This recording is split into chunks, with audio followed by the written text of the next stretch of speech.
जो भी थोड़े बहुत वचन आपको सुनाए जाएं, बड़े ध्यान से एक एक वचन को आप लोग सुनिएगा और समझने की कोशिश करिएगा।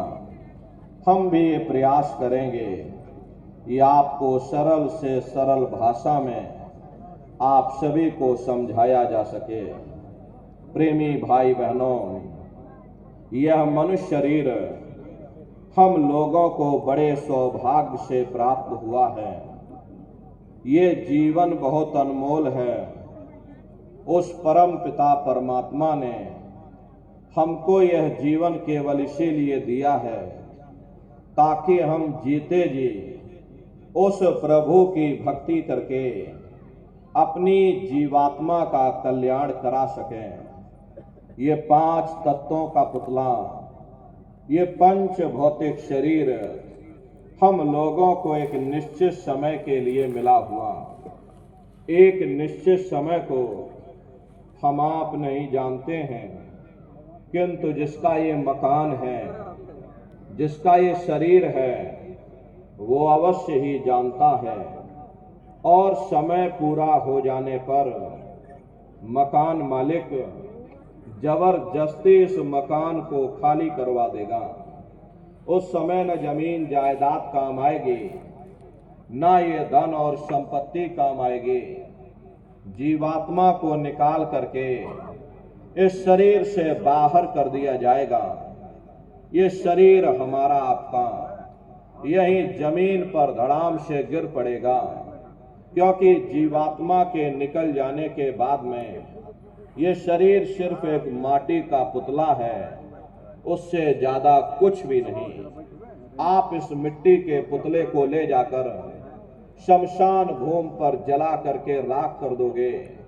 हमारा आपका नाम, हमारी आपकी जात और बिरादरी उसी शमशान भूमि पर जल करके राख हो जाएगी।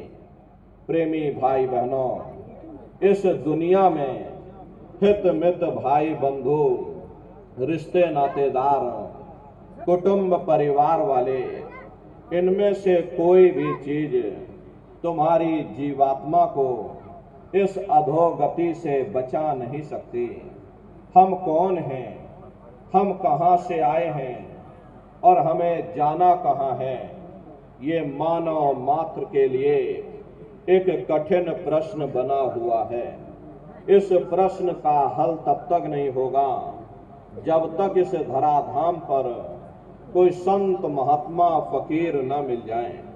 इसीलिए वह मालिक अति दया और कृपा करके संतों महात्माओं को धरती पर भेजते हैं और संत महात्मा फकीर यहाँ पर आकर के हम जीवों को समझाने की कोशिश करते हैं कि भाई हम आए वही देश से जहां तुम्हारो धाम, तुम सबको घर पहुंचावना एक हमारो काम। हम उसी देश से आए हैं जिस देश के तुम रहने वाले हो, परंतु तुम अपने सच्चे देश को छोड़ करके इस झूठे काल और माया के देश में फंस गए। यह देश तुम्हारा देश नहीं, तुम्हारा देश सचखंड है। ये कौम तुम्हारी कौम नहीं, तुम्हारी कौम सतनाम है।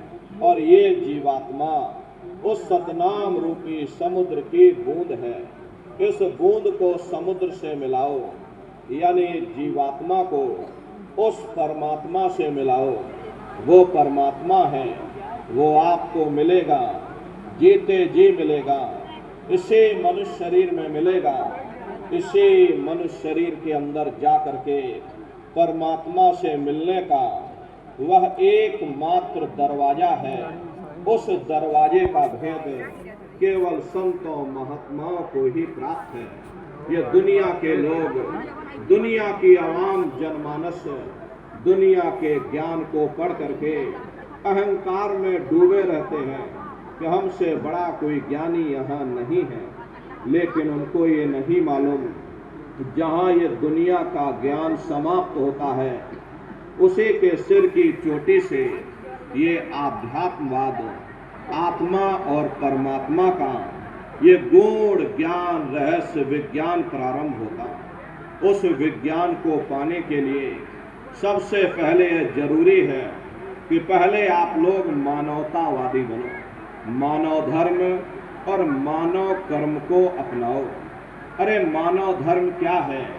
इंसान इंसान के काम आवे, एक दूसरे की निस्वार्थ भाव से सेवा करे, सत्य, दया, अहिंसा, परोपकार आदि गुणों को अपने जीवन में उतार करके और किसी संत महात्मा की खोज करके उनके बताए हुए रास्तों पर चल करके उस मालिक की भक्ति करके अपनी जीवात्मा का कल्याण करा ले, यही इंसान का सबसे बड़ा मानव धर्म है। लेकिन आज इस कलिकाल में ये दुनिया की आवाम जनमानस इंद्रियों के भोग और वासनाओं में, शराबों और कबाबों में, मांस और मदिरा में सुख ढूंढने की कोशिश कर रही। ये चरित्र पतन जैसे कार्यों को अपना करके ये आवाम जनमानस कैसे सुखी हो सकती? पहले अपने चरित्र जैसे धन को इकट्ठा करो, क्योंकि चरित्र ही सब कुछ है, चरित्र ही मानव धर्म की पूंजी है।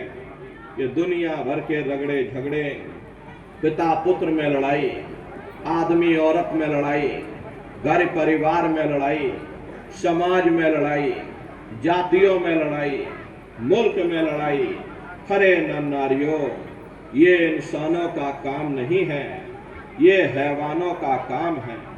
इसलिए पहले आप इंसान बनो, चरित्रवान बनो, महात्माओं के नजदीक आओ, वे जो दया का प्रसाद दें उसे खुशी खुशी लेकर के अपने निज घर को जाओ, जहां न फिर जन्मना है और ना ही फिर मरना है।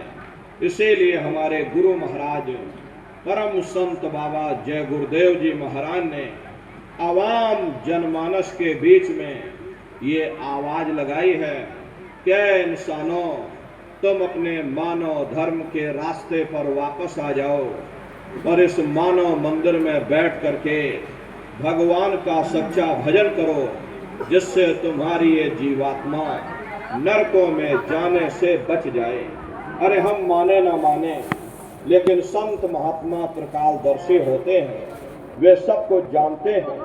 अगर हम उनके वचनों को मान जाएंगे तो हम लोग बच जाएंगे, नहीं तो खाई और खंदक में जा करके गिर जाएंगे। इसीलिए अभी वक्त है उस मालिक से सच्ची प्रार्थना करने का, भगवान के सामने अपने गुनाहों की माफी मांगने का, धर्म मजहब के नाम पर लड़ने झगड़ने का नहीं, जात बिरादरी के नाम पर लड़ने झगड़ने का नहीं।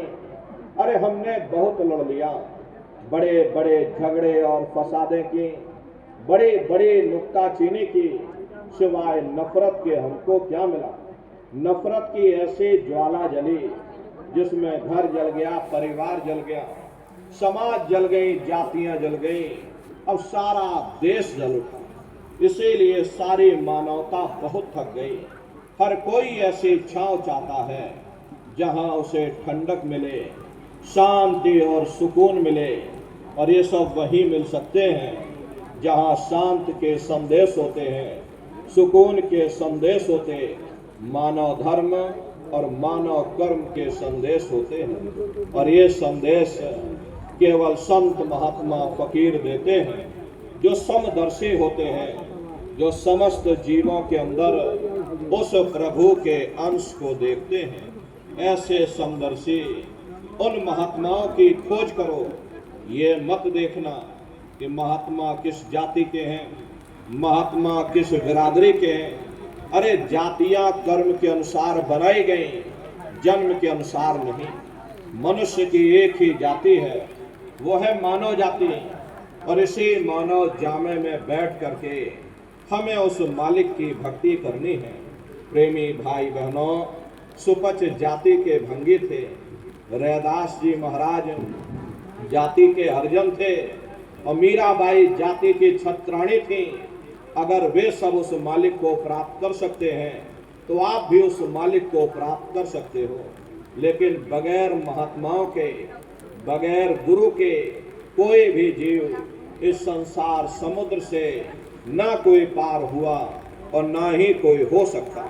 ये समुद्र ऐसा है जिसके न इस किनारे का पता न उस किनारे का पता, कोई नहीं जान सकता है ये दुनिया कब बनी, कितनी बार प्रलय और महाप्रलय हो गई, लेकिन इतना जरूर मालूम है कि जिस दिन से दुनिया बनी है हम लोग यहीं पर भटका खा रहे हैं। अगर इधर से हवा चली, नैया हमारी उधर चली गई और कहीं उधर से हवा चल गई, हमारी नैया डगमगाती हुई इधर चली गई।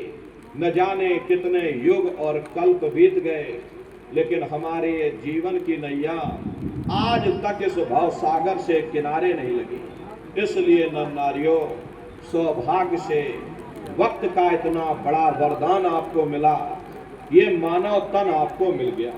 न जाने किस महात्मा की दया हो गई, न जाने कौन से जन्म जन्मांतरों के शुभ पुण्य कर्म उदय हो गए जो आपको ये मनुष्य शरीर मिल गया। अरे अब की बार ये मौका तुमको मिल गया है, मिले नरदेय तुमको, बनाओ काज कुछ अपना, बचो मत या इस जग में, जानियो रैन का सुपना।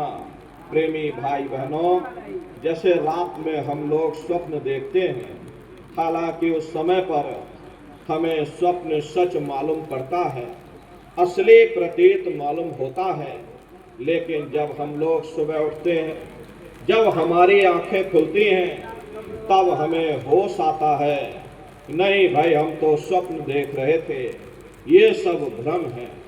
ठीक उसी प्रकार से ये दुनिया भी 10-20-100 साल का स्वप्न है। अब आप कहोगे हम जाग रहे, परंतु प्रेमी भाई बहनों, ऐसा हरगिज नहीं है।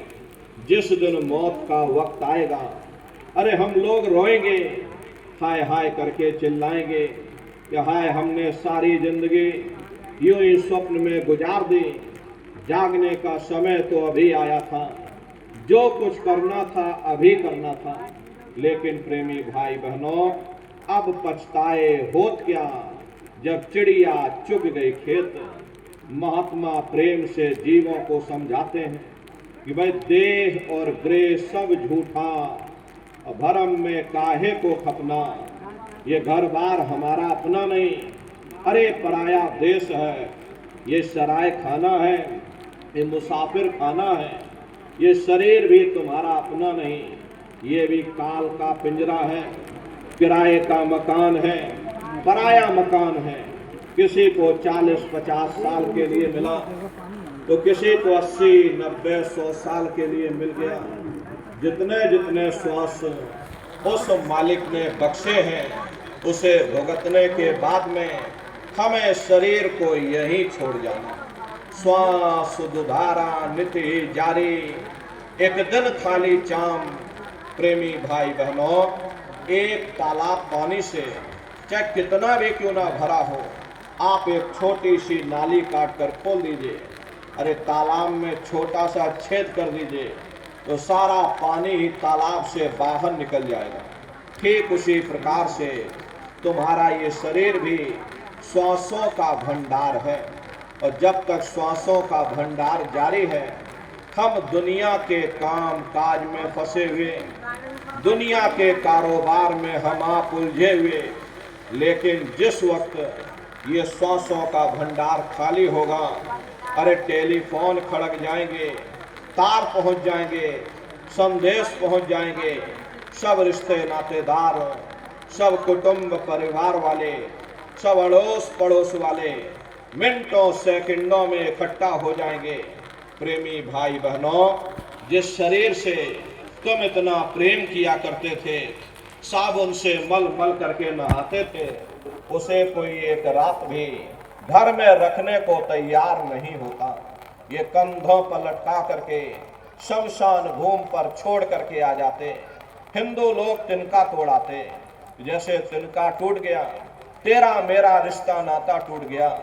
मुसलमान ईसाई लोग खाक की मिट्टी कब्र में डाल देते, जो मेरे लिए खाक की मिट्टी है वह मेरे लिए तू है।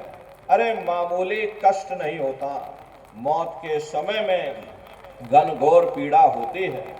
जनमत मरत दुसह दुख हुई, सहजो बाई ने बयान किया है कि सहजो मोती आइया अंग अंग दिया तोड़, और हिया जरे छाती फटे उठे पीर घनघोर। गुरु महाराज सत्संग में फरमाते थे जैसे 1,00,000 बिच्छू एक साथ मिलकर के हमारे शरीर पर डंक मारे, उससे भी लाखों करोड़ों गुना ज्यादा मौत के समय में दर्द होता है। प्रेमी भाई बहनों, जब मृत्यु आती है तो किस तरह से प्राण निकलते हैं, प्राणों के निकलने की क्या प्रक्रिया होती है, पहले उसे आप अच्छी तरह से समझ लीजिए। सिमटत भास श्वास उठ जावे, और प्राण पति जब सिमट समावे, उस समय हमारी ये श्वासें रुक जाती हैं, शरीर की चेतना नीचे से सिमटने लगती है। तो सबसे पहले गुदा चक्र टूटता है, क्योंकि गुदा चक्र में पृथ्वी का वास होता है। गुदा चक्र टूट करके ऊपर इंद्रिय चक्र में समा जाता। इंद्रिय चक्र में जल का वास होता, यानी जल ने पृथ्वी को घोल दिया। फिर जब इंद्रिय चक्र टूटेगा तो ऊपर नाभि चक्र में समा जाएगा। ये नाभि चक्र में अग्नि का वास होता, यानी अग्नि ने फिर जल को सुखा दिया। ये नीचे से सिमटाव होता है, नीचे से ऊपर की ओर सिमटाव होता है। पैरों के तलवे से लेकर के ये सिर की चोटी तक सिमटाव होता है। फिर जब ये नाभि चक्र टूटेगा तो ऊपर हृदय चक्र में समा जाएगा। हृदय चक्र में वायु का वास होता, यानी वायु ने अग्नि को अपने में समाहित कर लिया, और इस तरह से वायु ऊपर आकाश मुड़ गई। ये आंखों की पुतलियां ऊपर पलट जाती हैं, मुंह खुला का खुला रह जाता है। अरे महात्मा कहते हैं, जब यह कर्म कला उपजावे और बुद्धि सुरत की आन दबावे, जब यह जीवात्मा पांचों तत्वों को लांग करके जल पृथ्वी अग्नि वायु आकाश पांचों तत्वों को लांग करके ऊपर आती है, तो काल दाढ़ में आन दबानी, और जब ढरके नैनन से पानी, जब काल अपनी दाढ़ में दबाता है उस समय नेत्रों से पानी निकलता है। इंद्रियां टूट टूट करके चकनाचूर हो जाती, सब नात रिश्तेदार खड़े रह जाएंगे।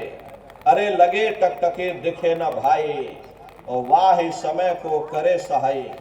उस समय मरने वाला टकटकी लगाकर देखता है, ये कोई मेरी मदद कर दे, कोई मेरी सहायता कर दे, कोई मुझे बचा ले। लेकिन प्रेमी भाई बहनों, सब नात रिश्तेदार खड़े रह जाते हैं, भाई बंधु सब देखते रह जाते, डॉक्टर वैद्य हकीम सब आपको घेरे रह जाते, लेकिन उस समय आपको कोई बचा नहीं पाता। जम के दूत घेर चौफेरा, निक्षय प्राण छोड़ के डेरा। यमदूत आते हैं, प्राणों की डोरी को तोड़ देते हैं, और जीवात्मा को खींच करके इस शरीर से बाहर कर दिया जाता है। और जैसे ही जीवात्मा शरीर से अलग हुई, ये शरीर हमारा मिट्टी हो जाता है। अरे इस मिट्टी को ले जा करके तुम शमशान भूमि पर जला करके राख कर देते। हाड़ जले जैसे लाकड़ी, केस जले जैसे घास, और कंचन जैसी ये काया ढह गई, और कोई ना आवे पास। ये कहानी हमारी आपकी यही समाप्त हो गई। ये जात बिरादरी के रगड़े झगड़े, ये नाम, ये रुतबा, ये शानो शौकत, ये पद और प्रतिष्ठा, ये प्रधानी, ये कलेक्टरी, ये सब हमारी आपकी यही समाप्त हो गई। लेकिन उधर देखो क्या होता, तुम्हारी जीवात्मा को ले जा करके ऊपर धर्मराज की कचहरी में पेश कर दिया जाएगा। वहां पलक झपकते ही तुम्हारे अच्छे और बुरे कर्मों का हिसाब किताब हो जाएगा। अरे धर्मराज तुमको सजा सुना देंगे, ले जाओ इनको फलाने नरक में डाल दो, क्योंकि मैंने इनको मौका दिया था।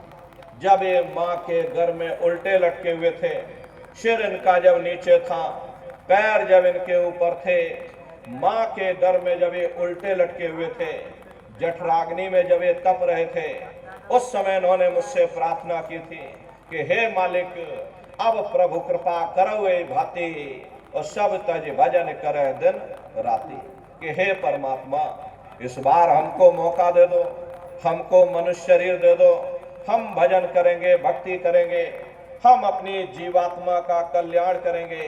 तो मैंने इनकी प्रार्थना को स्वीकार कर लिया और इनको मैंने सुंदर सा ये मनुष्य शरीर दे दिया और कह करके मैंने भेजा था कि भाई ये मनुष्य शरीर ये किराए का मकान है, ये तुम्हारा अपना नहीं है।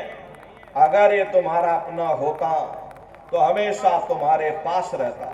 ये तुम्हारा अपना नहीं, ये मैंने तुमको कुछ समय के लिए किराए का ये मकान दिया है। हाँ, तुम अपनी जीवात्मा को मेरे किराए के मकान में बैठा करके उस मालिक की भक्ति करके समय रहते अपनी जीवात्मा का कल्याण करा लेना, अपनी जीवात्मा को जगा लेना। अरे मैंने कुछ समय के लिए तुम सबको ये किराए का मकान दिया है और जब समय पूरा होगा तो मैं अपने सिपाहियों को ऊपर से भेजूंगा और उस समय पर तुम मेरे किराए के मकान को खाली कर देना।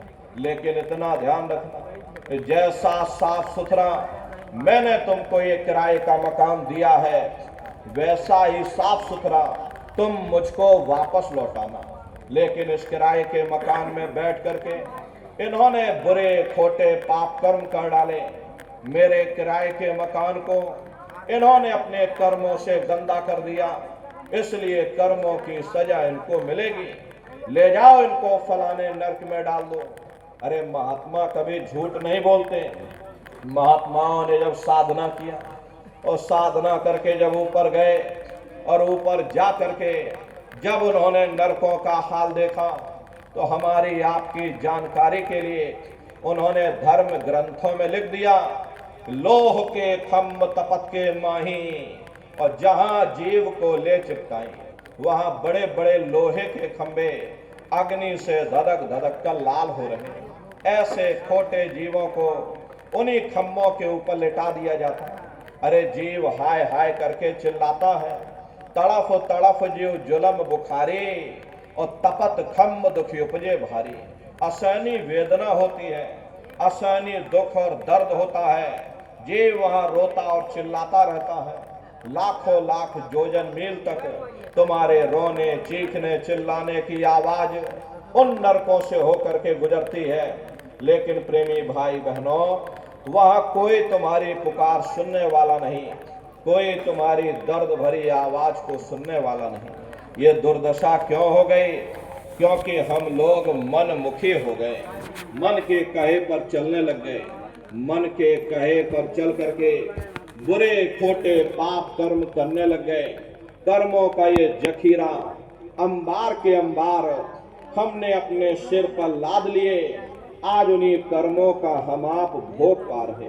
अरे महात्मा कहते हैं कि नर के अनेक नियोर हैं, कह लग कहू बखान, दुख भोगते यह जीव जो जाने जो भोग समान। कहते भाई एक नरक नहीं, ऐसे वहां पर अनेकों अनेक नरक बने हुए। गरुड़ पुराण में 36 प्रकार के नरकों का वर्णन किया गया। कुंभी नरक निदान्य है, बड़े जीव जग जाए, सिर समेत डूबा रहे और सदा नरक के माही।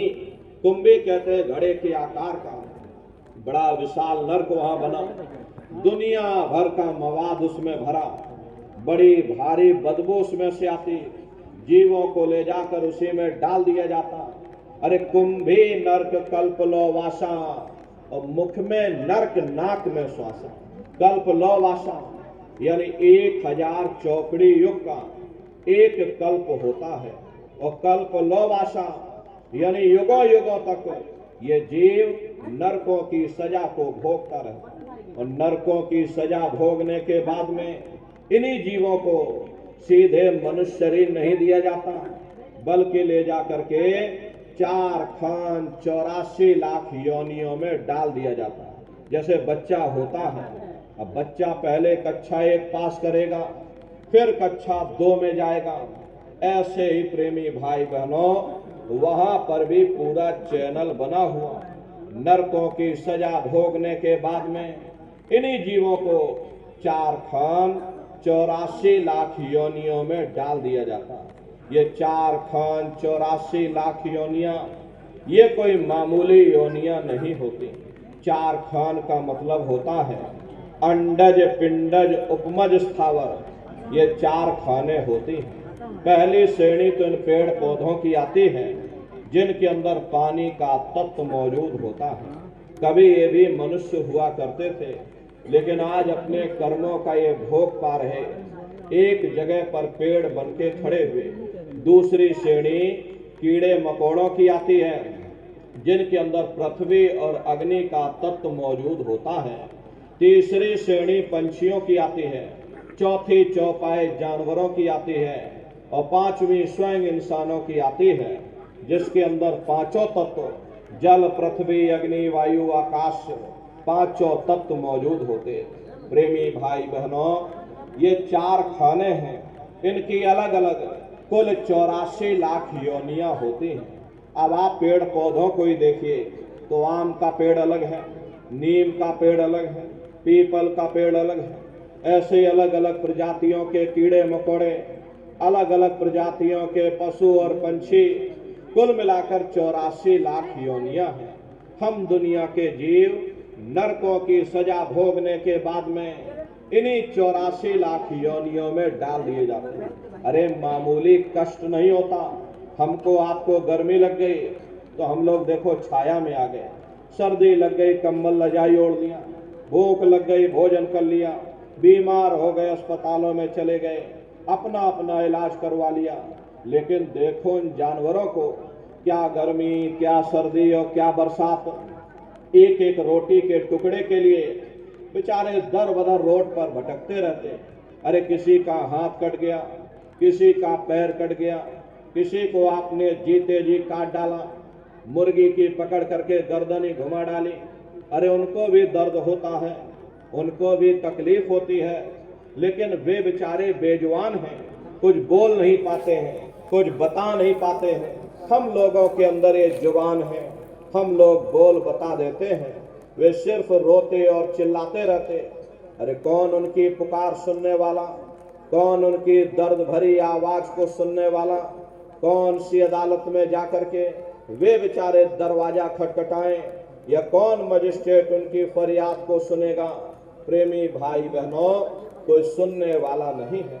अरे कई जन्म भय कीट पतंगा, और कई जन्म भय मीन कुरंगा, और कई जन्म पंखी सर्प होयो, और कई जन्म हैवर वृक्ष जोयो, मिल जगदीश मिलन की बरिया, और चिरंकार यह देश सजरिया।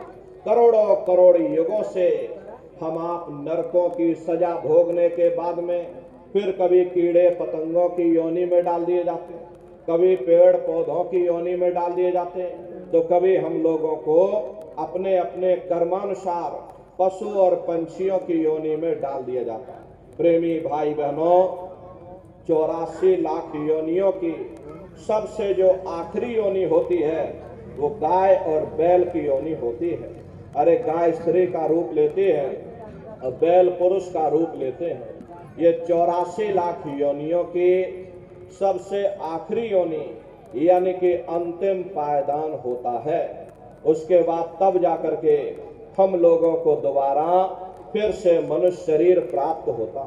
इसीलिए कहा गया कि बड़े भाग्य मानुष तन पाया और कोट जन्म जब भटका खाया। कोटान कोट जन्म जन्मांतरों तक अलग अलग योनियों में भटकने के बाद में तब बड़े सौभाग्य से तुम लोगों को ये मनुष्य शरीर प्राप्त हुआ है। लेकिन बड़े अफसोस की बात है कि जैसे किसी को हीरा मिल गया, उसे हीरे की परख नहीं, उसने हीरे को ले जाकर गधे के गले में बांध दिया। ठीक उसी प्रकार से ये मनुष्य शरीर उत्तम से उत्तम है, लेकिन इंसान इसकी कद्र नहीं करता। खाने पीने ऐसो इशरत में, मोह ममता में अपने कीमती समय को और श्वासों की पूंजी को बर्बाद कर देता। अरे रात गवायो सोए के और दिवस गवायो खाए, हीरा जन्म अमोल था कौड़ी बदले जाए। भगवान राम ने कहा कि बड़े भाग्य मानुष तन पाया, सुर दुर्लभ सद ग्रंथ ही गाया। सुर कहते हैं देवताओं को, बड़े से बड़े देवी और देवता भी इस मनुष्य शरीर को पाने के लिए तरसते हैं, क्योंकि इसी मनुष्य रूपी मंदिर में बैठ करके हम आप उस परमात्मा की भक्ति कर सकते हैं। इसीलिए संतों महात्माओं ने इस पंच भौतिक शरीर को सच्चा हरि मंदिर कहकर याद किया कि हरि मंदिर यह शरीर है, ज्ञान रतन प्रकट होए, ये असली हरि मंदिर है। जब भी वो परमात्मा मिलेगा इसी हरि मंदिर के अंदर मिलेगा। इसी पंच भौतिक शरीर को ईसा मसीह साहब ने टेम्पल ऑफ लिविंग गॉड यानी जिंदा ईश्वर का मंदिर कहा। इसी पंच भौतिक शरीर को गुरु नानक साहब ने नर नारायणी देह कहकर याद किया। ये वो देह है जिसमें नारायण स्वयं विराजमान है। अरे वो नारायण जब भी मिलेंगे तुम्हें तुम्हारे अंदर मिलेंगे। यही कबीर साहब ने लिखा है, जो तिल माही तेल है, जो चकमक में आग, तेरा साईं तुझ में, और जाग सके तो जाग। जैसे तिल में तेल होता है, पत्थर में अग्नि होती है, ठीक उसी तरह से वो मालिक हर एक के घट घट में, हर एक के वजूद के अंदर बैठा हुआ।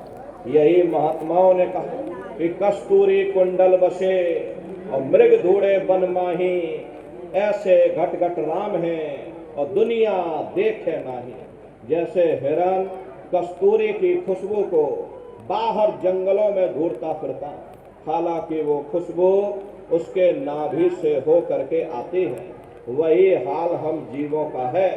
हम दुनिया के जीव भी उस परमात्मा की खोज बाहर इस जड़ संसार में कर रहे, लेकिन महात्मा समझाते हैं कि भाई मोको कहाँ ढूंढे रे बंदे, अरे मैं तो तेरे पास में, ना तीरथ में ना मूरत में, और मैं तो हूँ विश्वास में। ना मैं तीरथ में मिलूंगा, ना मैं मूरत में मिलूंगा, ना मैं अन्य किसी कर्म कांड में मिलूंगा, ना मैं ग्रंथों में मिलूंगा, ना मैं पोथियों में मिलूंगा, ना ही मैं इन किताबों में मिलूंगा।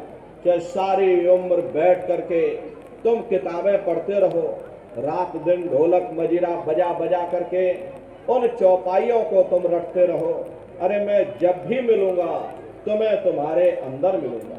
प्रेमी भाई बहनों, बड़ी सीधी सी बात है कि अगर खाना बनाने की किताब सारी उम्र बैठ करके तुम पढ़ते ही रहोगे कि भाई खाना ऐसे बनता है और खाना वैसे बनता है, और खाने में नमक डाला जाता है, खाने में तेल डाला जाता है, खाने में हल्दी डाली जाती है, फिर उसमें जीरा डाला जाता है, तो कभी तुम्हारा पेट नहीं भर सकता। अरे जब तक आप खाना बनाओगे नहीं, उसे स्वयं खाओगे नहीं, कभी तुम्हारा पेट नहीं भर सकता। हम वेदों की निंदा नहीं करते, हम ग्रंथों की निंदा नहीं करते, हम गीता कुरान और बाइबल की निंदा नहीं करते। वेद शास्त्र गीता कुरान बाइबल जितने भी हमारे धर्म ग्रंथ हैं, चिल्ला चिल्ला करके सब यही कह रहे हैं कि भाई मनुष्य के अंदर अंड खंड ब्रह्मांड है, स्वयं वो परमात्मा तुम्हारे अंदर बैठा है। चलो अंदर चलो, अंदर चल करके उस परमात्मा का दर्शन दीदार करो। अब सवाल ये उठता है, भाई आखिर हम अपने अंदर जा करके उस परमात्मा का दर्शन कैसे करेंगे? तो इसके लिए संतों महात्माओं ने केवल 3 साधन बताए। साधन 3 सारे वर्णे और साधन सब थोथे मान। इस कलयुग में उस मालिक को पाने के लिए महात्माओं ने केवल 3 पूजाएं बताई। पहला है सुमरन, दूसरा है ध्यान और तीसरा है भजन। सुमरन कहते हैं अपने गुरु को याद करना, ध्यान कहते हैं अपनी दिव्य दृष्टि को खोलना, और भजन कहते हैं कान में उंगली डाल करके उस शब्द को सुनना, उस नाम को सुनना, उस देववाणी आकाशवाणी को सुनना जो 24 घंटे तुम्हारे सबके अंदर गूंज रही है। प्रेमी भाई बहनों, ये सुरत शब्द नाम योग की साधना है। जितने भी महात्मा धरती पर आए उस मालिक को पाया, सुरत शब्द नाम योग की साधना करके ही पाया। देखिए, सबसे पहले कबीर साहब आए, कबीर साहब ने सुरत शब्द नाम योग की साधना जारी की। उसके बाद गुरु नानक साहब आए, गुरु नानक साहब ने भी सुरत शब्द नाम योग की साधना जारी की। उसके बाद और भी महात्मा आए, कबीर नानक दादू दरिया, भीखा रविदास जी महाराज, पलटू साहब जी महाराज, आप चित्रकूट में चले जाइए, गोस्वामी जी महाराज जिन्होंने रामचरितमानस बनाई है, जिसका पाठ आप सभी लोग अपने अपने घरों में मंदिरों में बैठ करके करते हो, उन्होंने भी उस मालिक को पाया तो सुरत शब्द नाम योग की साधना करके ही पाया। राजस्थान की धरती पर देखो मीराबाई हुई, सहजोबाई हुई, उन्होंने भी उस मालिक को पाया तो सुरत शब्द नाम योग की साधना करके ही पाया। प्रेमी भाई बहनों, ये सुरत शब्द नाम योग की साधना है। इस साधना की 3 क्रियाएं हैं। पहला है सुमरन, दूसरा है ध्यान और तीसरा है भजन। तो कैसे आप लोग सुमरन करोगे, कैसे आप लोग ध्यान करोगे और कैसे आप लोग भजन करोगे, बैठ करके अच्छी तरह से समझ लेना और फिर घर पर जा करके करिएगा। तो सबसे पहले सुमरन कैसे किया जाएगा? सुमरन करने के लिए एक माला आप लोग ले लेना। देखिए प्रेमी भाई बहनों, 108 दाने की ये माला है। अपने अपने घरों में बैठ करके बाहर से अपनी आंखों को बंद कर लेना। दोनों आंखों के मध्य भाग में अपने ध्यान को रोक करके और दाने दाने पर जय गुरुदेव नाम का उच्चारण करिएगा। हर दाने पर जय गुरुदेव नाम, हर दाने पर जय गुरुदेव नाम, जय गुरुदेव जय गुरुदेव जय गुरुदेव जय गुरुदेव, कुल 108 बार करिएगा। दोबारा इसी जगह फिर वापस आ जाओगे। जब आप जय गुरुदेव नाम का उच्चारण करोगे तो दोनों आंखों के मध्य भाग में अपने ध्यान को रोक करके और दाने दाने पर जय गुरुदेव नाम का उच्चारण करिएगा, जिसको आप याद कर रहे हो। एक समय ऐसा आएगा वो अंतर में तुम्हारे सामने प्रकट हो जाएगा। उसके स्वरूप को देख लेना, फिर उसी के स्वरूप को याद करके जय गुरुदेव नाम का सुमरन सभी नए प्रेमी भाई बहन करिएगा। दूसरी बार फिर यहीं से जय गुरुदेव नाम का सुमरन, तीसरी बार फिर यहीं से जय गुरुदेव नाम का सुमरन, चौथी बार फिर यहीं से जय गुरुदेव नाम का सुमरन। इस तरह से कुल 8 बार जय गुरुदेव नाम का सुमरन सभी नए प्रेमी भाई बहन करिएगा। और 8 बार करने के बाद में ये माला आप रख देना। प्रेमी भाई बहनों, ये जय गुरुदेव नाम किसी साधारण इंसान का नाम नहीं, ये स्वयं सनामी महाप्रभु का नाम है। समय समय पर संत महात्मा फकीर अपने अपने समय पर आकर के अपनी साधना के द्वारा उस मालिक के नाम को जगाते हैं, उस मालिक के नाम को सिद्ध करते हैं। जैसे कबीर साहब आए, कबीर साहब ने साहिब नाम सिद्ध किया। गुरु नानक साहब आए, गुरु नानक साहब ने वाह गुरु नाम सिद्ध किया। गोस्वामी जी महाराज आए, गोस्वामी जी महाराज ने राम नाम सिद्ध किया। मीराबाई आई, मीराबाई ने गिरधर नाम सिद्ध किया। सूरदास जी महाराज आए तो सूरदास जी महाराज ने श्याम नाम सिद्ध किया। इसी तरह से हमारे गुरु महाराज जय गुरुदेव नाम सिद्ध करके गए। जय गुरुदेव नाम का जहाज लगा कर गए। अगर इस जहाज पर सारी दुनिया बैठेगी, ये जहाज सारी दुनिया को पार करेगा। एक है साध है सब सद है और सब साध है सब जाए। पहले अपने गुरु की उंगली पकड़ लो, क्योंकि गुरु तुम्हारा सच्चा रहबर है। गुर बिन भव निज तरह न कोई, बगैर गुरु के तुम्हारी ये जीवात्मा इस भवसागर से पार नहीं जा सकती। गुरु गोविंद हो खड़े और काके लागू पाई, और बलिहारी गुरु आपने जिन गोविंद दियो बताए। महिमा उन्हीं की है जिन्होंने उस गोविंद को लखा दिया। इस संसार में हमारे 3 तरह के गुरु होते हैं। पहले गुरु हमारे माता पिता होते हैं, जो हमें जन्म देते हैं, हमारा पालन पोषण करते हैं, बचपन से हमारे अंदर संस्कार डालते हैं। ये माता पिता हमारे पहले गुरु, पहले भगवान होते हैं। दूसरे गुरु हमारे शिक्षक होते हैं, जो हमें स्कूलों में कॉलेजों में हमें जो भौतिक ज्ञान देते हैं, ये हमारे दूसरे गुरु होते हैं। और तीसरे हमारे आध्यात्मिक गुरु होते, जो हमारी जीवात्मा को इस भव सागर से पार ले जाते हैं। इसीलिए कहा गया है कि गुरुर ब्रह्मा गुरुर विष्णु गुरुर्देवो महेश्वरा गुरुर साक्षात पर ब्रह्म तस्मै श्री गुरुवे नमः। तीन लोक नौ खंड में गुरु से बड़ा न कोई, करता करे न कर सके और गुरु करे सो हुई। इसलिए प्रेमी भाई बहनों, साधना करने से पहले जय गुरुदेव नाम का सुमरन सभी नए प्रेमी भाई बहन करिएगा और सुमरन करने के बाद में फिर आप लोग ध्यान पर बैठिएगा। दूसरा है ध्यान। ध्यान कहते हैं दृष्टि को एकाग्र करना, अपनी दिव्य दृष्टि को खोलना, अपने शिव नेत्र को खोलना, अपने तीसरे नेत्र को खोलना। तो कैसे आप लोग ध्यान करोगे, जरा अच्छी तरह से समझ लीजिए। अपने अपने घरों में पलथी मार करके आप लोग बैठिएगा। शरीर को टाइट मत करना। बहुत से प्रेमी ये गलती कर देते हैं कि ध्यान के समय अपने शरीर को बिल्कुल टाइट कर देते हैं। यदि आप अपने शरीर को टाइट कर दोगे तो शरीर आपका थक जाएगा, फिर शरीर ढीला पड़ जाएगा, फिर जैसे के तैसे हो जाओगे। इसलिए पहले से ही अपने शरीर को बिल्कुल ढीला छोड़ देना। जितना आराम से आप बैठोगे उतना आपके लिए अच्छा रहेगा।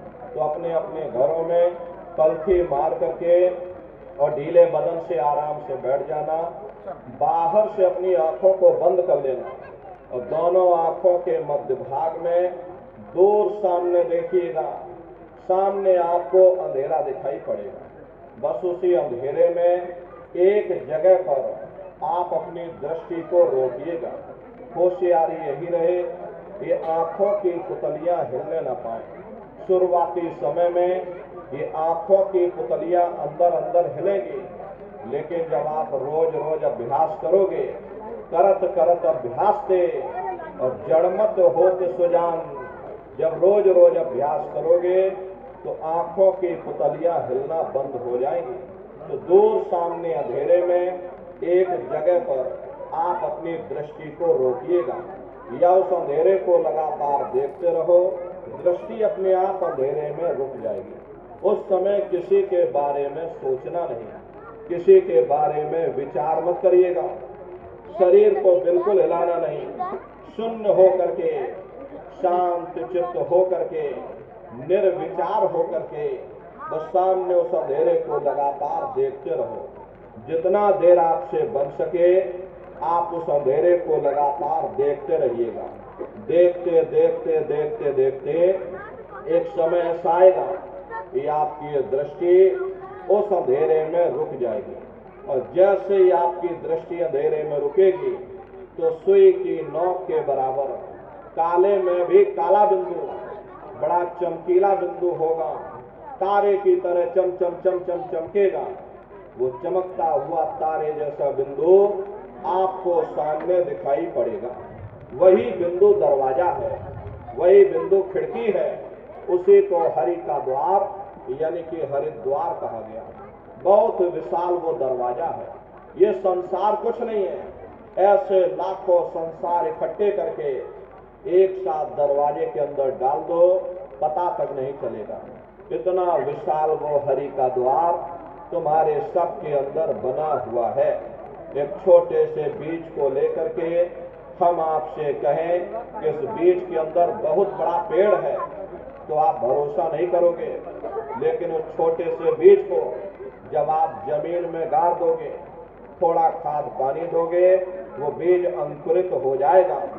उसमें से विशाल लताएं भी निकलेंगी, विशाल वृक्ष का रूप भी लेगा, उसमें से फल और फूल भी निकलेंगे। इसी तरह से आप सभी के अंदर सुई की नोक के बराबर काले में भी काला, तारे की तरह चमकता हुआ छोटे से छोटा बिंदु है। उसी बिंदु के अंदर बड़े बड़े ब्रह्मांड बसे हुए हैं। वो तारे जैसा चमकता हुआ बिंदु आपको सामने दिखाई पड़ेगा, लेकिन वो बिंदु दिखाई जब पड़ेगा जब आपकी दृष्टि उस अंधेरे में रुक जाएगी। जैसे ही आपकी दृष्टि अंधेरे में रुकेगी, वो तारे की तरह चमकता हुआ बिंदु आपको सामने दिखाई पड़ जाएगा। और जब वो बिंदु सामने दिखाई पड़ जाए तब आप अपनी दृष्टि को उस बिंदु पर एकाग्र कर देना।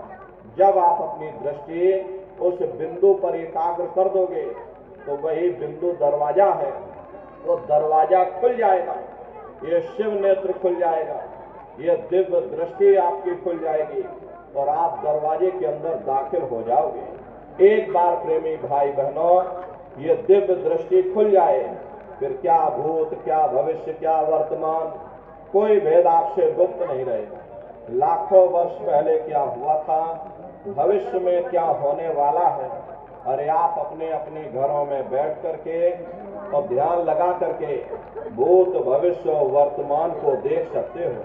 तो यह ध्यान करने का तरीका। एक बार फिर से समझ लीजिए कैसे आपको ध्यान करना है। अपने अपने घरों में पलथी मार करके बैठ जाना, बाहर से अपनी आंखों को बंद कर लेना, दोनों आंखों के मध्य भाग में दूर सामने देखिएगा, सामने आपको अंधेरा दिखाई पड़ेगा। बस उसी अंधेरे में एक जगह पर आप अपनी दृष्टि को रोकिएगा। उस समय किसी के बारे में सोचना नहीं, किसी के बारे में विचार मत करना, शरीर को बिल्कुल हिलाना डुलाना नहीं, शून्य हो करके, शांत चित्त हो करके, निर्विचार हो करके मन को, बुद्धि को, चित्त को उस अंधेरे में एक जगह पर रोक करके रखिएगा। उस अंधेरे को लगातार देखते रहना। देखते देखते देखते देखते एक समय ऐसा आएगा कि आपकी ये दृष्टि उस अंधेरे में रुक जाएगी और जैसे ही आपकी दृष्टि अंधेरे में रुकेगी तो सुई की नोक के बराबर तारे की तरह चमकता हुआ बिंदु आपको सामने अंधेरे से दिखाई पड़ेगा। प्रेमी भाई बहनों, जब वो चमकता हुआ बिंदु सामने दिखाई पड़ जाए तब आप अपनी दृष्टि को उस बिंदु पर एकाग्र कर देना।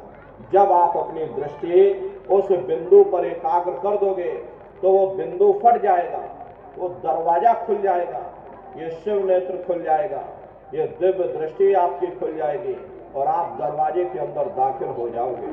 प्रेमी भाई बहनों, यह ध्यान करने का तरीका। और तीसरा है भजन। गाने बजाने का नाम भजन नहीं है।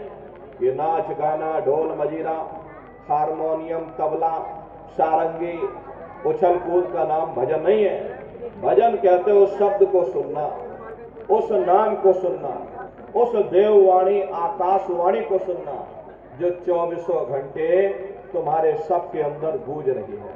कैसे भजन करोगे जरा अच्छी तरह समझ लीजिए। ये दोनों उंगली कानों में डाल करके ये कानों को बंद कर लेना। कान इसीलिए बंद किए जाते हैं ताकि बाहर की कोई आवाज हमको सुनाई न पड़े। अपनी सुविधा से बैठिएगा। कुर्सी पर चाहे कुर्सी पर बैठ जाओ, सोफे पर चाहे सोफे पर बैठ जाना, या कोई तकिया इस तरह से रख लेना, दोनों कोहनियां रख करके दोनों उंगली कानों में डाल करके ये कानों को बंद कर लेना। बहुत सी हमारी माताएं, बहनें, बूढ़े बुजुर्ग हैं, अरे भाई आपके घुटनों में दर्द होता होगा, या रीढ़ की हड्डी में दर्द होता होगा और आप बैठ करके भजन नहीं कर पाते हो तो आप लेट करके भजन करिएगा। ऐसे सीधे लेट जाना और लेटे लेटे आंख और कान को बंद कर लेना। मतलब तो आंख और कान को बंद करना है, चाहे आप लेट करके करो या चाहे आप बैठ करके करो। यही कहा गया है कि भाई आंख कान मुख बंद कराओ, अनहद झिंगा शब्द सुनाओ।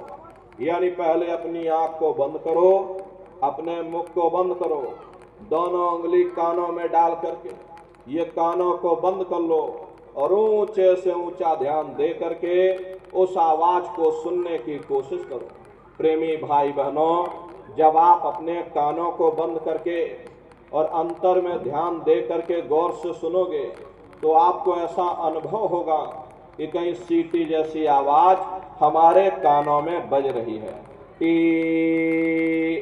इस तरह से सीटी जैसी आवाज शुरू में आप सभी को सुनाई पड़ेगी। करना कुछ नहीं है, लेटे हो चाहे बैठे हो, बस आप उस आवाज को सुनते रहना और सुनते सुनते उसी में लीन हो जाओ। जब आप उसमें लीन हो जाओगे तो कुछ समय बाद में दोबारा आपको अनुभव होगा कि कहीं बड़ी दूर से एक महीन आवाज, घंटे और शंख की आवाज हमारे कानों में बज रही। जैसे मंदिरों में घंटियां बजती हैं, टन टन टन टन। तो बाहर तो आपने नकल किया। महात्माओं ने कहा था ये शरीर तुम्हारा सच्चा हरि मंदिर है। इसी हरि मंदिर के अंदर 24 घंटे वो घंटे और शंख की आवाज गूंज रही है। उसी घंटे शंख की आवाज को महात्माओं ने शब्द कहा। अरे आपकी धर्म पुस्तकों में लिखा हुआ है, ये पोथी पढ़ पढ़ जग मुआ और पंडित भया न कोई, और 2.5 अक्षर प्रेम का और पढ़े सो पंडित हुई। दुनिया वाले कहते हैं कि 2.5 अक्षर का मतलब प्रेम है। अरे प्रेम नहीं है, प्रेम में तो मात्रा लगी हुई। यहाँ पर जिस 2.5 अक्षर का वर्णन उन महात्माओं ने किया है वो है शब्द, शा आदा बा और दा। उसी शब्द को महात्माओं ने नाम कहा। कल युग जोग न जग न ज्ञाना, एक आधार नाम गुण गाना। कलयुग में न योग है, न यज्ञ है, न ये ज्ञान है। तो कलयुग में क्या है? कलयुग केवल नाम आधारा और सुमिर सुमिर नर उतर ही पारा। कलयुग में केवल नाम का आधार है। नाम ले तो भव सिंधु सुखाई, जब ही नाम हृदय धरा, भयो पाप का नाश, मानो चिनगी आग की और परी पुरानी घास। तो उसी घंटे शंख की आवाज को महात्माओं ने शब्द या नाम कहा। उसी घंटे शंख की आवाज को ईसा मसीह साहब ने वर्ड या लागस कहकर याद किया। उसी घंटे शंख की आवाज को गुरु नानक साहब ने अनहद वाणी कहकर याद किया। चीन में जो महात्मा हुए उन्होंने इसको ताओ कहकर याद किया। मुसलमान फकीरों ने इसे कलमा कहकर याद किया। हिंदू महात्माओं ने इसे देववाणी, आकाशवाणी कहकर याद किया। उन अलग अलग महात्माओं ने अपनी अपनी भाषा में हम लोगों को समझाने की कोशिश की है कि भाई वो घंटे शंख की आवाज तुम्हारे सबके अंदर गूंज रही है, वो आपको सुनाई पड़ेगी। लेकिन शुरुआती समय में आपको ऐसा मालूम पड़ेगा कि कहीं बड़ी दूर पर घंटियां बज रही, टन टन टन टन, लेकिन सुनाई हरेक को पड़ेगी। प्रेमी भाई बहनों, जब घंटे और शंख की आवाज आपको अपने अंदर सुनाई पड़ने लग जाए तब आप सीटी की आवाज को छोड़ देना और घंटे शंख की आवाज को पकड़ लेना, उसको आप सुनने लग जाना। जब आप उसको सुनने लग जाओगे तो वो आवाज धीरे धीरे बढ़ना शुरू होगी और बढ़ते बढ़ते इस कदर बढ़ेगी कि आपके रोम रोम में घंटे और शंख की आवाज गूंजने लग जाएगी। बड़ी घनघोर आवाज होती है, बड़ी मधुर वो आवाज होती है। दुनिया भर के गाने जो आप लोग बाहर सुनते हो, उस संगीत के सामने ये दुनिया के संगीत कुछ नहीं है। जब आप उस संगीत को सुनोगे इतना भारी आनंद आपके ऊपर छा जाएगा, इतनी खुशी आपको होगी, ऐसा नशा आपके ऊपर चढ़ जाएगा, इतना आप उस आवाज में खो जाओगे कि आप सारी दुनिया को भूल जाओगे। अरे शंकर भगवान को वही नशा चढ़ा था। शंकर भगवान कोई गांजा भांग नहीं पीते थे। ये तो हमने आपने शंकर भगवान को भी बदनाम कर दिया कि शंकर भगवान गांजा भांग पीते थे तो चलो हम भी गांजा भांग फूकेंगे, और सब के सब गजेड़ी हो गए। प्रेमी भाई बहनों, शंकर भगवान ने कभी गांजा भांग नहीं पिया। शंकर भगवान जिस नशे में लीन रहते थे वो नाम का नशा था, वो ध्यान का नशा था, वो भक्ति का नशा था। जब आप उस आवाज को सुनोगे तो आपको भी वो नशा चढ़ जाएगा, क्योंकि उस आवाज में चुंबक है।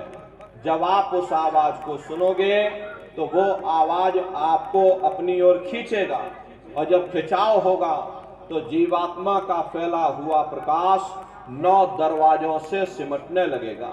अब ये 9 दरवाजे कौन कौन से हैं? देखो प्रेमी भाई बहनों, अच्छी तरह से आप लोग समझिएगा, ये बहुत बड़ा विज्ञान है। दुनिया का विज्ञान जब समाप्त हो जाएगा तो ये विज्ञान प्रारंभ होगा। यही सच्चा सनातन विज्ञान है। जो ऋषियों मुनियों ने समझाया, जिसको ये संसार भूल गया और बाहरी पाखंड में और कर्म कांडों में उलझ गया। तो आज सच्चे सनातन विज्ञान को समझने की जरूरत है। तो ये 9 दरवाजे कौन कौन से? 2 आंख, 2 कान, 2 नाक के सुराख, 1 मुंह, 2 मलमूत्र का रास्ता, ये शरीर के 9 दरवाजे हैं। सबसे पहला दरवाजा गुदा चक्र आता है। गुदा चक्र में गणेश जी वास करते हैं। गणेश जी वहां के मालिक हैं। ये 4 दल का कवल है। यहाँ पर पृथ्वी तत्व पाया जाता है। उसके ऊपर इंद्रिय चक्र आता है। इंद्रिय चक्र में ब्रह्मा जी वास करते हैं। ब्रह्मा जी वहां के मालिक हैं। ये 6 दल का कवल है। यहाँ पर जल तत्व पाया जाता है। उसके ऊपर ये नाभि चक्र आता है। नाभि चक्र में विष्णु जी वास करते हैं। विष्णु जी यहाँ के मालिक हैं। ये 8 दल का कवल है। यहाँ पर अग्नि तत्व पाया जाता है। उसके ऊपर ये हृदय चक्र आता है। हृदय चक्र में शिव जी वास करते हैं। शिव जी यहाँ के मालिक हैं। ये 12 दल का कवल है। यहाँ पर वायु तत्व पाया जाता है। अरे वास तो वो ऊपरी मंडलों में, ऊपरी लोकों में वास करते हैं, लेकिन उनका प्रकाश, उनकी किरणें इन चक्रों पर पड़ती हैं। उसी के ऊपर एक कंठ चक्र आता है। यहाँ पर आद्या महाशक्ति की किरणें पड़ती हैं। ये 16 दल का कवल है। और आप सबसे ऊपर, तुम्हारी जीवात्मा सबसे ऊपर दोनों आंखों के मध्य भाग में बैठी है, जहां पर ये देवियां बिंदी लगाती हैं और पुरुष जहां पर ये टीका लगाते हैं। ये बिंदी और टीका यहाँ पर हम लोग इसीलिए लगाते हैं क्योंकि यहीं पर हमारी जीवात्मा बैठी है, उसका श्रृंगार किया जाता है। ये 10वां द्वार है जहां पर तुम्हारी जीवात्मा बैठी है, जहां पर आप बिंदी लगाते हो और आप जहां पर टीका लगाते हो, इसी को 10वां द्वार कहते हैं। दोनों आंखों के बीचों बीच में जहां पर तुम्हारी ये जीवात्मा बैठी है, इसी को 10वां द्वार कहा जाता है। अरे आप लोग रोज चौपाई गाते हो कि मंगल भवन मंगल हारी, द्रवं सुदशरथ अजर बिहारी। इसका अर्थ जरा समझने की कोशिश करो। प्रेमी भाई बहनों, ये शरीर तुम्हारा मंगल भवन है, तुम्हें अमंगलों से बचाने वाला, तुम्हें नरकों 84 से बचाने वाला ये पंच भौतिक शरीर ही तुम्हारा मंगल भवन है। इस मंगल भवन के 10 दरवाजे हैं और 10वें दरवाजे पर ये अजर बिहारी यानी कि तुम्हारी जीवात्मा बैठी है। और यहीं पर बैठ करके जीवात्मा अपने प्रकाश को 9 दरवाजों में फैलाती है, जिससे तुम्हारा ये शरीर चलता है, तुम्हारे हाथ चलते हैं, तुम्हारे पैर चलते हैं। जब आप भजन करोगे, उस घंटे शंख की आवाज को सुनोगे तो उस आवाज में चुंबक है, वो आवाज आपको अपनी ओर खींचेगी। और जब खिंचाव होगा तो जीवात्मा का फैला हुआ प्रकाश 9 दरवाजों से सिमट करके यही 10वें दरवाजे पर इकट्ठा हो जाएगा। और जैसे ही सारी शक्ति, सारी चेतना सिमट करके यहाँ पर इकट्ठी हुई तो शब्द क्या काम करेगा? शब्द तुम्हारी जीवात्मा को खींच करके इस शरीर से बाहर कर देगा। फिर आप अपनी आंखों से देखिएगा कि हमारा शरीर ये है, हम ये खड़े हैं। आप अपने शरीर से अलग हो जाओगे। जैसे चिड़िया होती है, चिड़िया घोंसले से निकल करके आसमानों की उड़ान भरती है, शाम को फिर अपने घोंसले में आ जाती है। ऐसे ही तुम्हारी ये जीवात्मा इस शरीर रूपी घोंसले से निकल करके ब्रह्मांडों की सैर करेगी, देवी देवताओं के दर्शन करेगी, भगवान राम के दर्शन करेगी, भगवान कृष्ण के दर्शन करेगी और घूम करके फिर अपने शरीर रूपी घोंसले में वापस चली आएगी। प्रेमी भाई बहनों, ये ब्रह्मा विष्णु महादेव जिनकी सारी दुनिया पूजा करती है, अरे आप सभी लोग ब्रह्मा विष्णु और महादेव की पूजा करते हो और पूजा करते करते आपका ये जीवन बीत गया, जिंदगी तुम्हारी बीत गई, लेकिन कभी तुमने विचार ये नहीं किया कि भाई जिनकी हम पूजा कर रहे, आखिर ब्रह्मा विष्णु महादेव कौन है, ये कहाँ पर रहते हैं, ये क्या काम करते हैं, इनके माँ बाप कौन है, भगवान राम कौन है, भगवान कृष्ण कौन है, ईश्वर कौन है, ब्रह्म कौन है, पर ब्रह्म कौन है, ये कहां पर रहते हैं, तो जरा संक्षिप्त में आप समझिएगा। क्योंकि अगर हम इसका वर्णन करेंगे लाखों वर्ष लग जाएंगे, एक लोक का वर्णन नहीं हो पाएगा। इतने विशाल लोग इस आसमान के ऊपर बने हुए, लेकिन संक्षिप्त में हम आपको बता रहे कि किन किन मंडलों को पार करते हुए तुम्हारी ये जीवात्मा अपने 5वें मंडल पर यानी कि सचखंड में पहुंचेगी। तो रास्ते में कौन कौन से देश मिलेंगे, उस देश के कौन कौन से राजा मिलेंगे, तो जरा संक्षिप्त में आप समझ लीजिए। प्रेमी भाई बहनों, जब आप भजन करोगे और जब घंटे और शंख की आवाज को सुनोगे, तो उसे घंटे शंख की आवाज को पकड़ करके ये जीवात्मा ब्रह्मांडों की चढ़ाई करती है। पलक झपकते यह जीवात्मा खरबों योजन ऊपर चली जाती है। ये चांद सूरज सितारों को पार करने के बाद में सबसे पहले जो आपको लोक मिलेगा, उसे महात्माओं ने शिवलोक कहा। शिवलोक तमोगुणी स्थान है, वहां के मालिक शिव जी हैं, वो पार्वती जी के साथ उस लोक में विराजमान है। चैतन्य धार जो ऊपर से नीचे आ रही, जिसे महात्माओं ने गंगा कहा, वह अपना केंद्र बिंदु शिवलोक को बनाती है। इसीलिए शिव जी की जटा में ये गंगा दर्शाई जाती है। इस लोक में असंख्यों जीवात्माएं रहती हैं। ये सभी जीवात्माएं शिव स्वरूप में मौजूद होती हैं।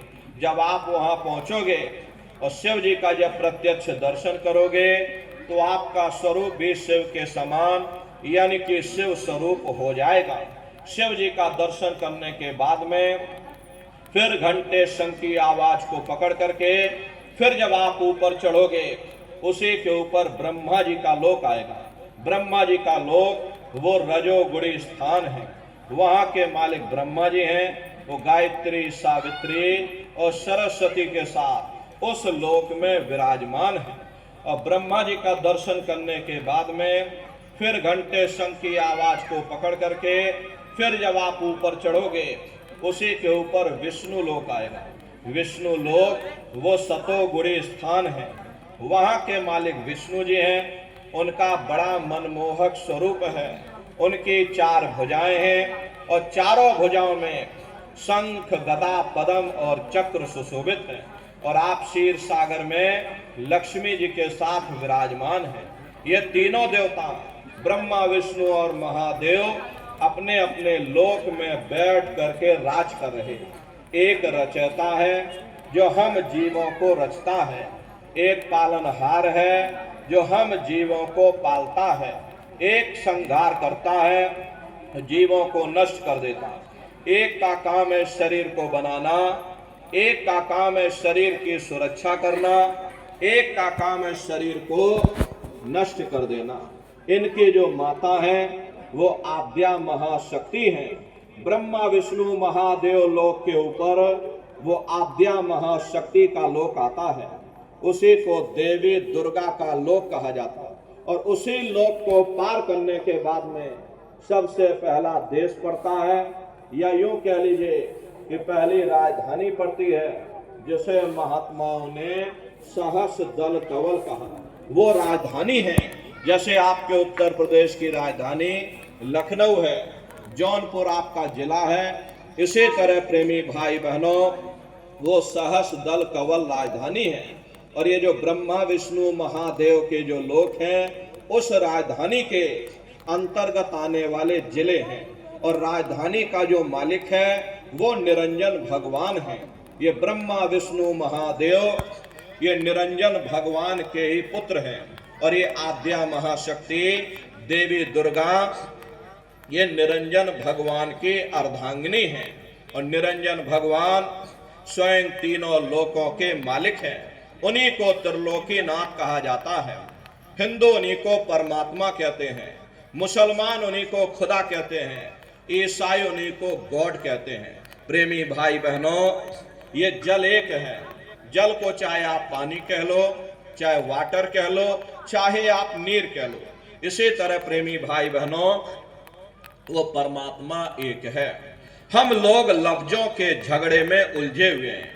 घंटे और शंख की आवाज जो हर इंसान के अंदर गूंज रही, वो आवाज उन्हीं के मुखार बिंद से हो रही है। निरंजन भगवान का जो स्वरूप है वो ज्योतिष स्वरूप है। हजार बातें की अखंड ज्योति वहां पर बराबर जल रही। परम प्रकाश रूप दिन राती, नहीं कछु चाहिए दिया घृत बाती। अरे हम आप यहाँ मंदिरों में ज्योत जलाते हैं, ये तो हम आप उसकी नकल करते हैं। महात्माओं ने आपको चिन्ह बता दिया कि भाई उनका ऐसा स्वरूप है, तो हम लोग यहाँ पर नकल करने लगे। आपकी इस ज्योति में तेल की जरूरत पड़ती है और बाती की जरूरत पड़ती है। तेल बाती खत्म हो जाए, ज्योति तुम्हारी बुझ जाएगी। लेकिन वो अखंड ज्योति वहां पर ऐसी जल रही जिसमें ना तेल की जरूरत है और ना बाती की जरूरत है। महात्माओं ने लिखा है, उल्टा कुआ गगन में तिसमें जरे चिराग, तिसमें जरे चिराग, बिना रोगन बिन बाती, 6 ऋतु 12 मास जरत रहे दिन राती। सतगुरु मिले जो होए ताहि की नजर में आवे, बिन सतगुरु नहीं कोई वाह को दर्शावे। वो अखंड ज्योति ऐसी है जिससे पूरा ब्रह्मांड प्रकाशवान हो रहा। जितनी भी अवतारी शक्तियां आई, भगवान राम आए, राम को वहीं से नीचे उतारा गया। इसीलिए उस देश को अयोध्या नगरी या कौशलपुर देश भी कहा जाता है। प्रेमी भाई बहनों, गोस्वामी जी महाराज जब साधना करके वहां पहुंचे, तभी गोस्वामी जी महाराज ने रामचरित्र मानस में लिख दिया। देखो प्रेमी भाई बहनों, रामचरित्र मानस में गोस्वामी जी महाराज ने जो भी लिखा है, जब उन्होंने साधना किया, साधना करके जब ऊपर गए, जो कुछ उन्होंने ऊपर जाकर देखा वो रामचरित्र मानस में लिख दिया। अरे आप लोग ऊपर गए नहीं, आपने कुछ देखा नहीं, इसीलिए आप अर्थों को समझ नहीं पाते हो और अर्थ का अनर्थ कर देते हो। तो क्या लिखा गोस्वामी जी महाराज ने? देखिए गोस्वामी जी महाराज रामचरित्र मानस में लिखते हैं कि मोद्यो नैन त्रसत में भयो, पुन चितवत कौशलपुर गयो। जब मैंने अपने बाहर की आंख बंद की, मेरी अंतर की आंख खुल गई और मैं क्या देख रहा हूं, मैं कौशलपुर देश में पहुंच गया। मोह विलोक राम मुस्काई, मुझे देख करके भगवान राम प्रसन्न हो गए। उन्होंने ऊपर जाने का मुझे रास्ता दे दिया। मैं ऊपर जा करके क्या देख रहा हूं, उधर माज सुनंडज राया, देखे बहु ब्रह्मांड निकाया, अति विचित्रता लोक अनेका, रचना अधिक एक तेका। विचित्र विचित्र भांत के वहां पर लोक बने हुए, एक से बढ़कर एक सुंदर सोने के वहां पर महल बने, जिनकी शोभा अवर्णीय है।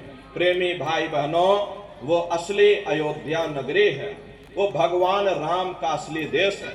और जब आप लोग साधना करके वहां पहुंचोगे और अपनी दिव्य दृष्टि से उस अयोध्या नगरी को जब आप स्वयं देखोगे, अरे तुम देखते रह जाओगे, ये क्या ईश्वर की लीला है, कैसे उसकी कारीगरी है, अनंत उसकी सत्ता है, अनंत उसका प्रकाश है। उसी आनंद को पा करके बड़े बड़े राजे महाराजाओं ने अपने राजकाज पर ठोकरें मार दी और जंगलों में जाकर के नंगे हो करके नाचने लगे। इतना आनंद, इतनी खुशी उन साधकों को होती है। मीराबाई को जब वो दौलत मिल गई, मीराबाई ने अपना राजपाट छोड़ दिया और मीराबाई कहने लगी कि मैं मिल जाए पाए पीऊ अपना, तब मेरी पीर बुझानी, और मीरा सुरत शब्द सहलानी। कबीर साहब को जब वो दौलत मिल गई और ये अन्य महात्माओं को जब वो दौलत मिल गई, उन्होंने ऊपर चढ़ करके उस अयोध्या नगरी को देखा, भगवान राम के देश को देखा, तो कलम तोड़ करके लिख दिया। अरे चिल्लाने लगे, ये अचरज देखा भारी साधो, अचरज देखा भारी रे, बिना बजाए निस्दिन बाजे, घंटा शंख नगारी रे, बहरा सुन सुन मस्त होता है और तन की खबर बिसारी रे, बिन भूमि के महल बना है, तामे जो तुजारी रे। अंधा देख देख सुख पावे, बात बतावे सारी रे। जीता मर कर फिर जी जावे, बिन भोजन बलधारी रे। ब्रह्मानंद संत जन बिरला, को समझे बात हमारी रे। प्रेमी भाई बहनों, वो असली अयोध्या नगरी है, वो भगवान राम का असली देश है। अरे राम जी का दर्शन करने के बाद में फिर तुम्हारी यही जीवात्मा दूसरे मंडल की आवाज को पकड़ करके और दूसरे मंडल की चढ़ाई करेगी। श्याम तज श्वेत को गहना, सुरत को तान धुन सुनना। और बंक के द्वार धस बैठो और त्रिकुटी जाए कर लेना। उसी के ऊपर दूसरा देश आता है जिसे महात्माओं ने त्रिकुटी देश कहा। वहां के जो मालिक हैं वो ब्रह्म हैं। वहीं से मन और माया की उत्पत्ति हुई। वहीं से तीन गुण, रजोगुण, तमोगुण, सतोगुण, तीनों गुणों की उत्पत्ति वहीं से हुई। ये जो आपके वेद हैं, वेदों को सारी दुनिया पढ़ती है। बड़े बड़े पंडित, पुरोहित, ज्ञानी, विज्ञानी, विज्ञानाचार, धर्माचार वेदों का अध्ययन करते हैं। वेदों की भी उत्पत्ति उसी स्थान से हुई है। अरे महात्मा कहते हैं कि त्रिकुटी महल में विद्या सारा, घन हर गरजे बजे नगारा, लाल वरन सूरज उजियारा। वहां पर दो धुने, बादलों की गर्जन और मृदंग की आवाज उस लोक में गूंजती रहती है। जैसे पहले स्थान पर भगवान राम के देश में घंटे और शंख की आवाज गूंजती है, ऐसे दूसरे मंडल पर यानी कि ब्रह्म के देश में बादलों की गर्जन और मृदंग वहां पर बजता रहता है। ओम का जाप बराबर वहां होता रहता है। ब्रह्म का जो स्वरूप है, लाल वरन सूरज उजियारा। ये सूरज कुछ नहीं है। ऐसे तुम लाखों लाख सूर्य इकट्ठे करोगे तो वहां का एक सूर्य बनेगा। प्रेमी भाई बहनों, ब्रह्म का जो स्वरूप है वो सुबह के लाल सूर्य के समान है। इसीलिए वहां का पूरा ब्रह्मांड लाल है। जहां तक आपकी निगाह जाएगी ब्रह्म देश में चारों तरफ आपको लाल ही लाल नजर आएगा। महात्मा जब साधना करके वहां पहुंचे तभी महात्माओं ने लिख दिया कि लाली मेरे लाल की, जित देखूं तो लाल, लाली देखन में गई, मैं भी हो गई लाल। वो पूरा ब्रह्मांड ही लाल है। तो जितने साधक वहां पहुंच जाते हैं उन सभी को योगेश्वर कहा जाता है। योगेश्वर की पदवी उन्हीं को मिलती है जो ब्रह्म स्थान तक पहुंच रखते हैं।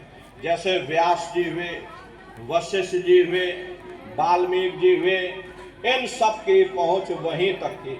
इसीलिए कहा गया कि वाल्मीकि भय ब्रह्म समाना।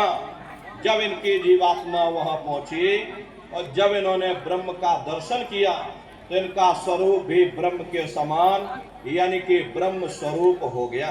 तो जितने साधक वहां पहुंच जाते हैं उन सभी को योगेश्वर कहा जाता है।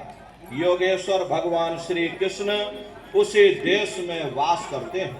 ये जो ब्रह्म देश है वो श्री कृष्ण भगवान का ही देश है और श्री कृष्ण भगवान वहीं पर रहते हैं।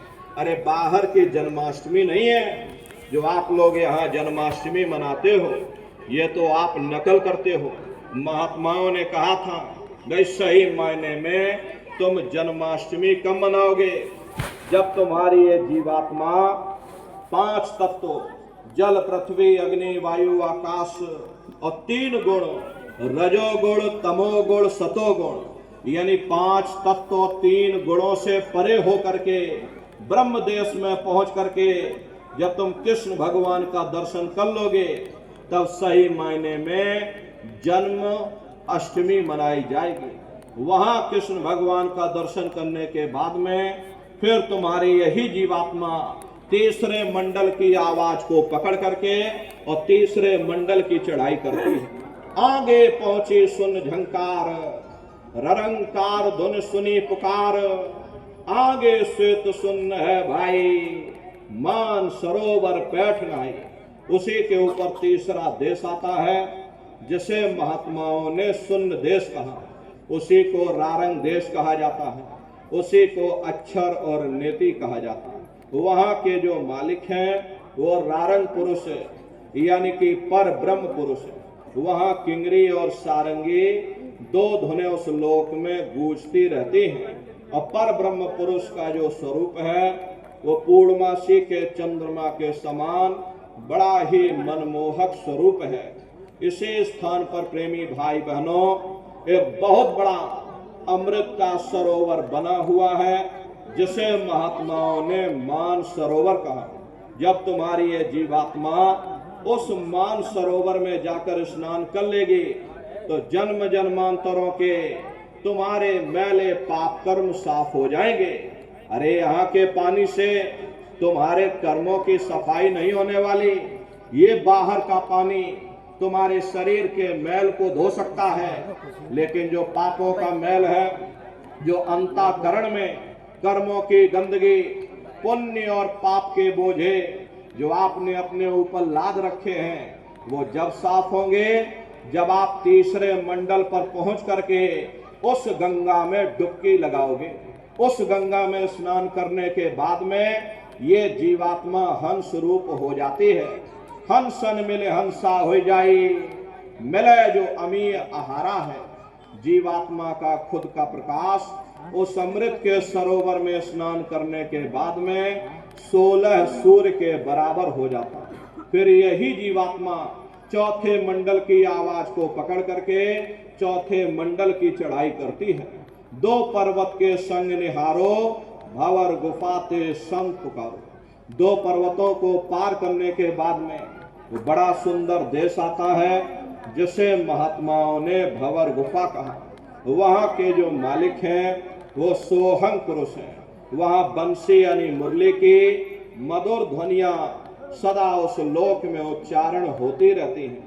और सोहंग पुरुष का जो स्वरूप है वो दोपहर के सूर्य के समान महाप्रकाशवान स्वरूप है। अरे स्वरूप में अंतर है। पहले स्थान पर निरंजन भगवान का जो स्वरूप है वो ज्योतिष स्वरूप है।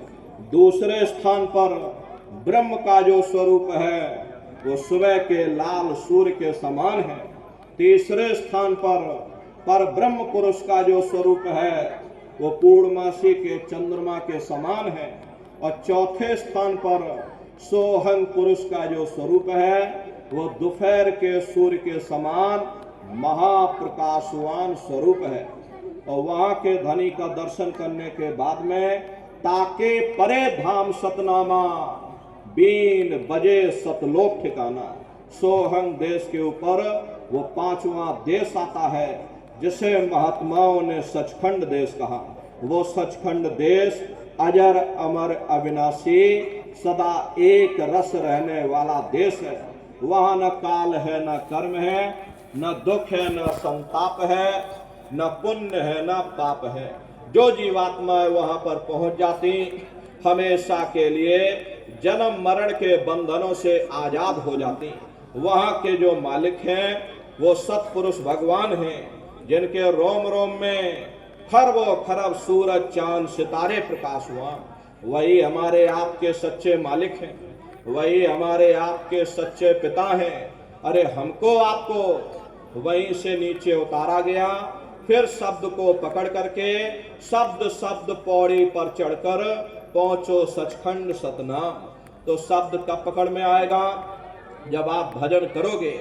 और भजन कैसे किया जाएगा जरा अच्छी तरह समझ लीजिए। ये आंख और कान को बंद करिएगा, लेकिन मन को रोकिएगा।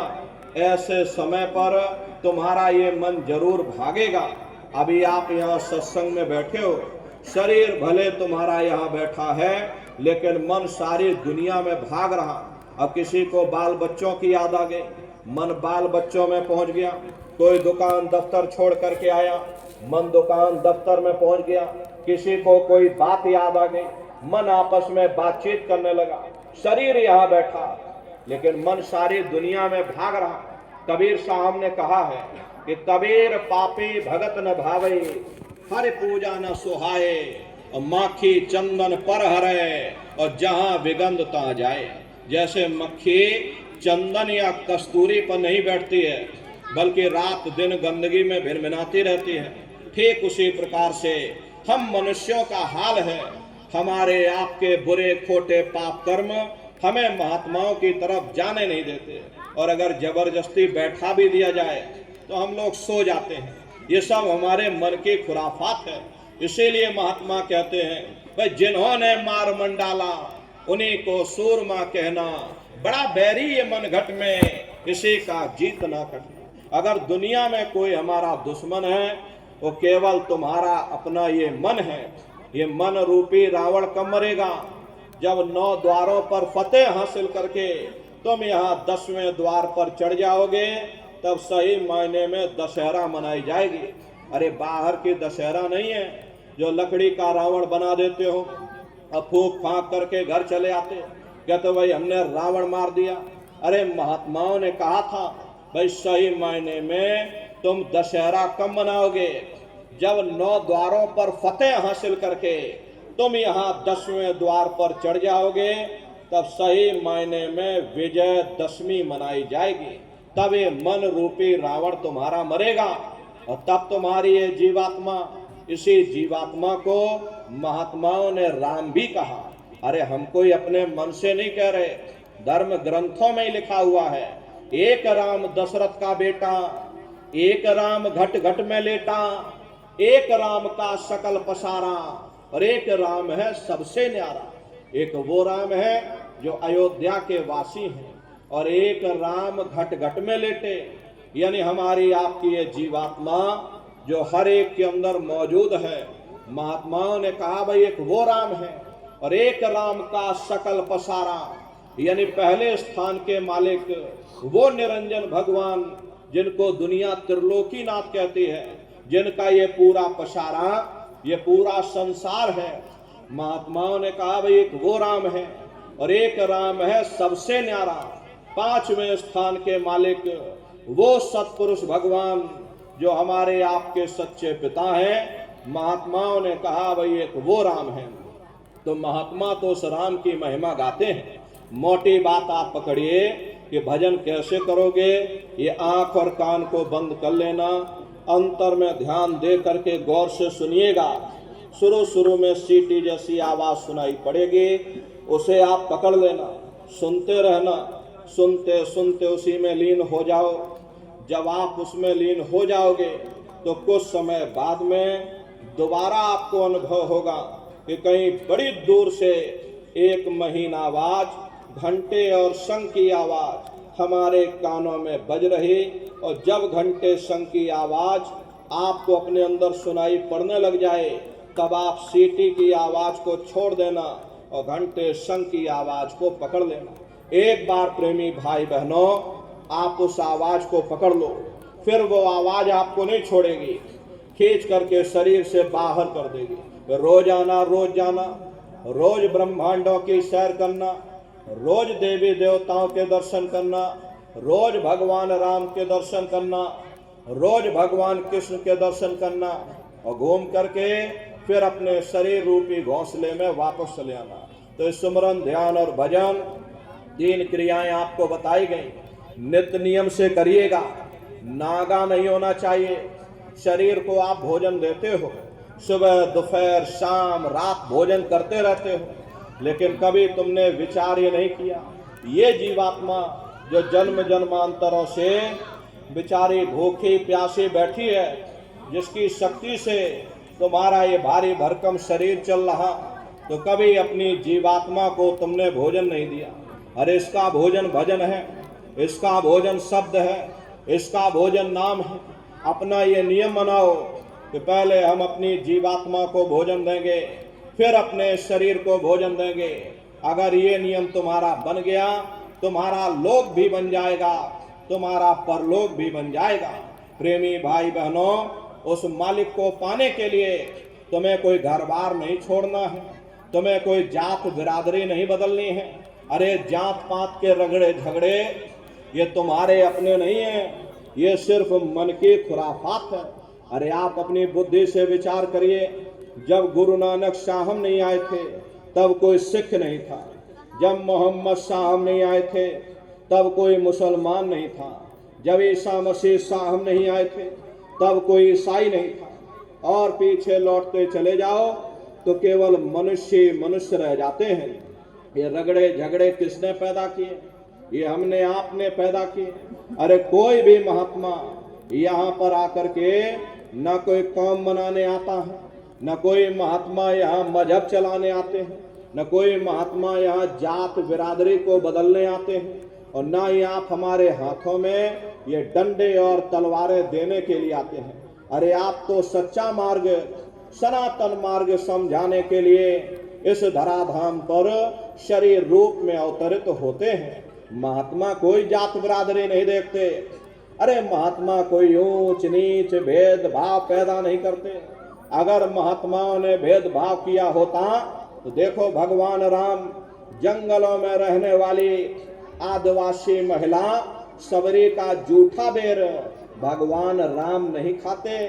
निर्मल मन जन सो मोह पावा, मोह कपट छल छिद्र न भावा। इसीलिए महात्मा कहते हैं भाई जाति पाति पूछे नहीं कोई, और हरि का भजै सो हरि का होई।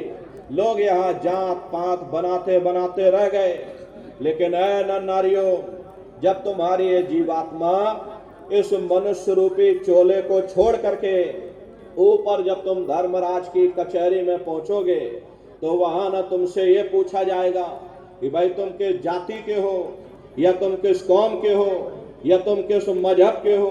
अरे भाई तुम हिंदू हो या मुसलमान हो, तुम हिंदुस्तान से आए हो या तुम सीधे पाकिस्तान से चले आ रहे। अरे वहां तुम्हारे कर्म देखे जाएंगे, भक्ति भाव देखा जाएगा, मालिक से मिलने का प्रेम और प्यार देखा जाएगा। इसीलिए महात्मा समझाते हैं भाई मालिक को पाने के लिए तुम्हें कोई जात बिरादरी नहीं बदलनी है, तुम्हें कोई घर परिवार नहीं छोड़ना है, तुम्हें कोई बाल बच्चे नहीं छोड़ने हैं, तुम्हें कोई जंगलों पहाड़ों में नहीं भटकना है, तुम्हें कोई काले नीले पीले कपड़े नहीं पहनना है, तुम्हें कोई साधु सन्यासी और बाबा नहीं बनना है। अरे भाई तुम अपने अपने घर परिवार में रहो, अपने अपने बाल बच्चों के साथ रहो, अपने अपने समाज में रहो, समाज की रीत नीत नियम के अनुसार रहो, मेहनत और ईमानदारी से काम करो, और 24 घंटे में से घंटा 2 घंटा समय निकाल करके सुमरन ध्यान और भजन करिएगा। यही दौलत तुम्हारे काम आएगी। बाकी सब रगड़े और झगड़े ये सब तुम्हारे यहीं पड़े रह जाएंगे। सुई की एक नोक भी तुम्हारे साथ में जाने वाली नहीं है। बड़े बड़े राजे महाराजे आए, सारी जिंदगी उन्होंने ये किला बनाते बनाते गुजार दिया। आज उनके किलों को जाकर देखिए, आज खंडहर बने पड़े हुए। विश्व विजेता सिकंदर सारी दुनिया पर राज करने का ख्वाब देखता था, वो भी मुट्ठी खोल करके चला गया। अरे कोई क्या साथ लेकर जाएगा? जो चीज तुम्हारे साथ में जाने वाली वो केवल परमात्मा की भक्ति है। इसलिए नर नारियों, वो दौलत कमा लो जो अंत समय में तुम्हारे काम आवे, वरना ये समय तुम्हारा निकलता जा रहा, ये 100 की पूंजी ये दिन प्रतिदिन कम होती जा रही। एक समय ऐसा आएगा ये बुलबुला तुम्हारा फूट जाएगा, फिर न जाने ये मनुष्य शरीर तुमको मिले ना मिले। अरे तुम भटक